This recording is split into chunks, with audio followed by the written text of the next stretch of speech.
તાનાશાહ Kim જોંગે ફરી એકવાર ballistic missile છોડી. દક્ષિણ કોરિયા અને જાપાન થયું એલર્ટ.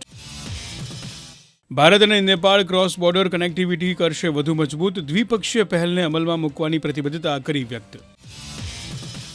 સમગ્ર વિશ્વમાં ફેલાઈ રહ્યો છે JN1 સબ વેરિયન્ટ. પાકિસ્તાનના કરાચી એરપોર્ટ પર 3 મુસાફરોનો રિપોર્ટ આવ્યો પોઝિટિવ.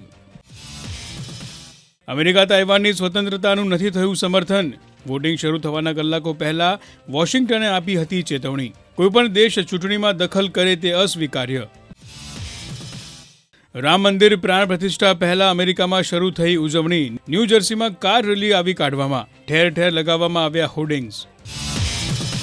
અભિનેતા અમિતાભ બચ્ચને પોતાના હાથની સર્જરીનો કર્યો ખુલાસો. હાલમાં અક્ષય કુમાર સૂર્યા સાથે શૂટિંગ કરતા જોવા મળ્યા અમિતાભ બચ્ચન. BCCIએ વિરાટ કોહલીનો એક વિડીયો કર્યો શેર. વિડીયોમાં કોહલીએ યોકોવિચના કર્યા વખાણ. BCCIનો આ વિડીયો ચાહકોને આવી રહ્યો છે પસંદ.